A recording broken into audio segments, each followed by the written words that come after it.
샬롬, 좋은 아침입니다.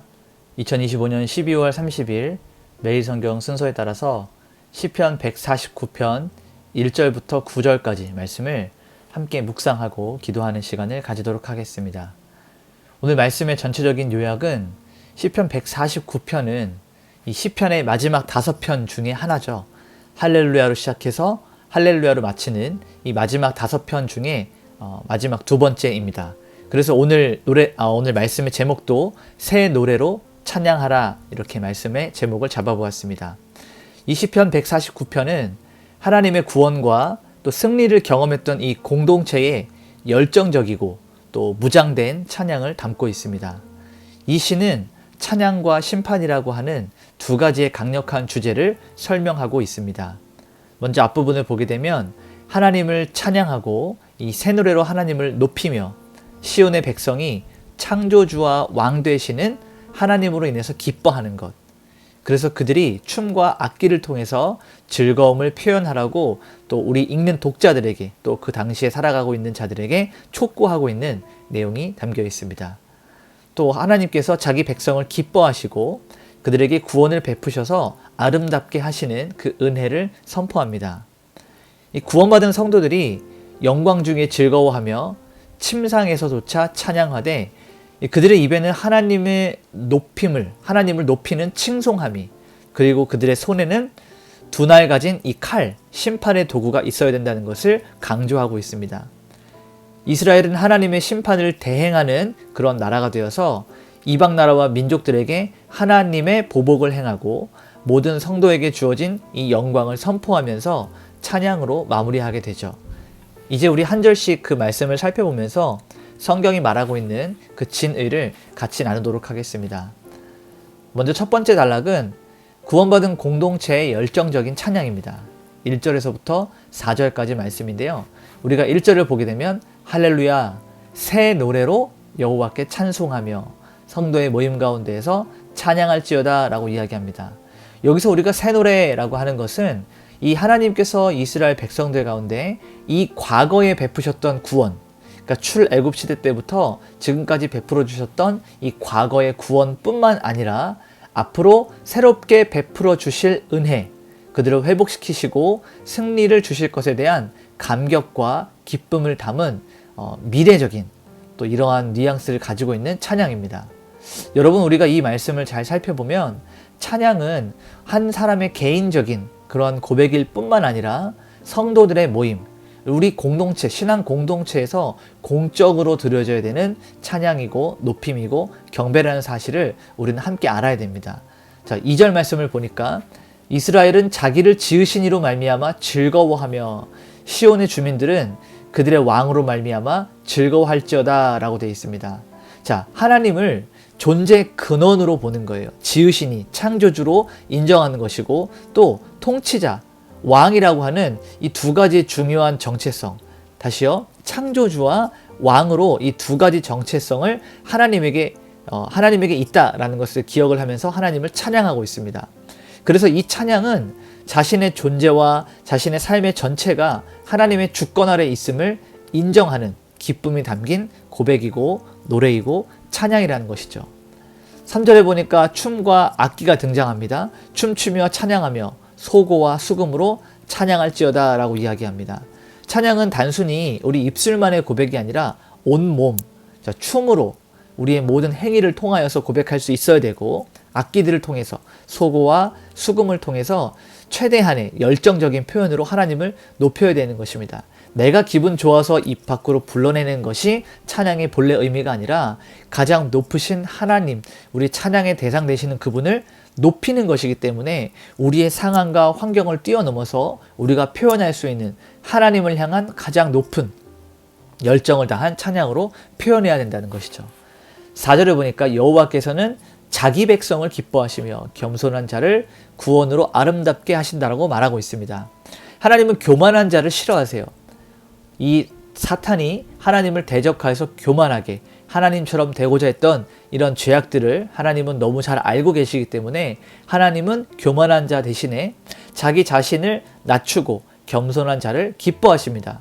또한 그들에게 승리와 구원을 베푸셔서 그들을 영광스럽게 하나님의 영광을 더하십니다. 그래서 이 말씀을 잘 살펴보면 하나님께서 우리에게 베풀어 주신 그 구원 자체가 우리 성도에게 아름다운 옷이 된다는 거예요. 이 옷은 입고 다닐 수 있죠. 그리고 이 옷을 보는 자들이 느낄 수 있죠. 하나님의 구원이 우리에게 임할 때 우리의 삶과 우리의 신앙과 우리의 모든 환경을 통하여서 우리를 바라보는 자들이 하나님의 구원을 함께 누리고 느낄 수 있어야 됩니다. 그리고 두 번째 단락은 5절에서부터 9절까지 말씀인데요. 여기에는 찬양과 심판이 동시에 나오게 됩니다. 자, 5절을 보니까 성도들은 영광 중에 즐거워하며 그들의 침상에서 기쁨으로 노래할지어다 라고 되어 있어요. 여기서 영광 중에 즐거워한다 라고 하는 이 영광 중에 라는 이 표현은 하나님께서 베풀어 주신 승리와 구원의 상태를 의미하고 있어요. 그러니까 성도들은 하나님의 승리와 베풀어 주신 그 구원 가운데 기뻐하며, 또 그 다음에 어떻게 말하고 있습니까? 침상에서라고 그래요. 여기서 말하는 침상은 은밀하고 개인적인 시간을 포함하고 있습니다. 그러니까 우리가 공적인 장소뿐만 아니라 개인적으로 혼자만 있는 그러한 시간과 장소와 상황 가운데서도 하나님을 향한 찬양이 끊어지지 않을 것을 강조하는 겁니다. 다시 말하면 우리 그리스도인의 삶의 전체가 찬양하는 그러한 순간임을 고백할 수 있어야 된다는 얘기입니다. 우리가 좋을 때만 찬양하는 것이 아니고, 여러분 교회에서만, 여러분 어떤 가정에서만 찬양하는 것이 아니라 여러분의 삶 전체의 모든 순간, 모든 상황, 모든 장소에서 하나님을 높일 수 있는 찬양하는 자가 되어야 된다는 말이죠. 자, 6절 말씀을 보니까 그들의 입에는 하나님에 대한 찬양이 있고 그들의 손에는 두 날 가진 칼이 있도다 라고 얘기합니다. 입에는 찬양이 있고 손에는 칼날이 있다라고 이야기해요. 이 구절은 가장 그 역동적인 대조를 보여주죠. 찬양은 하나님께 드리는 예배를 표현하고 두 날 가진 칼은 심판과 이 전쟁의 힘, 무력을 상징합니다. 그러니까 구원받은 백성은 찬양하는 제사장임과 동시에 하나님의 심판을 대행하는 군사의 역할을 동시에 수행해야 됩니다. 그러니까 우리가 어느 한쪽에 편향되어 있는 것이 아니고 하나님을 찬양하면서도 하나님의 일꾼으로서 하나님의 심판을 세상 가운데 대행하는 군사적 역할을 감당해야 된다는 것이죠. 자, 7절에서부터 9절 말씀을 보게 되면 보수와 벌에 대한 이야기가 나옵니다. 이것으로 문나라에 보수하며 만민을 벌하며, 이 부분은 이스라엘을 대적하고 괴롭히던 그 이방 나라들에게 이제 하나님의 심판, 하나님의 공의, 하나님의 정의가 이루어지는 것을 말하고 있습니다. 또 기록한 판결이 있죠. 여기는 하나님의 율법과 언약에 이미 예언된 하나님의 심판의 말씀, 심판의 판결을 가리키고 있습니다. 그래서 이러한 영광은 그의 모든 성도에게 있도다 할렐루야 라고 하면서 마치게 되는데, 모든 성도의 영광은 이 이스라엘 백성들은 공격을 당하는 피해자가 아니라, 그러니까 그들이 이방 나라들로부터 심판, 하나님의 징계를 받아서 어려움을 당하고 공격을 당하고 나라가 망하게 되는 이러한 고통을 당한다 할지라도 그들은 단순한 피해자가 아니라 하나님의 심판에 결국 동역하게 되는, 하나님의 심판에 동참하게 되는 영광스러운 대리인이다 라는 것을 시편 기자는 선포하면서 할렐루야, 여호와 하나님을 찬양하라 라는 말로 이 시편을 마무리하게 됩니다. 그래서 오늘 우리가 이 말씀을 원포인트로 정리하면, 하나님은 겸손한 자들에게 구원이라고 하는 아름다운 옷을 입히신다라는 거예요. 이 옷을 입혀주시는 분은 옷을 입는 자보다 훨씬 더 크고 높은 곳에 계시는 하나님, 왕, 아주 높은 그 하나님을 표현하고 있는 것이죠. 그래서 우리는 이 하나님을 향한 영원한 찬양을 멈추지 말아야 됩니다. 이 성도들의 찬양은 단순히 기뻐하는 기쁨의 표현을 넘어서 악한 세력에 대한 이 심판의 판결을 담아내야 돼요. 그래서 하나님의 영광스러운 통치에 동참하는, 하나님의 사역에, 하나님의 심판 사역에 동참하는 영광스러운 대리인임을 잊지 말아야 된다라는 것입니다. 오늘 우리 이 시간 한 가지를 같이 삶 가운데 좀 적용했으면 좋겠습니다.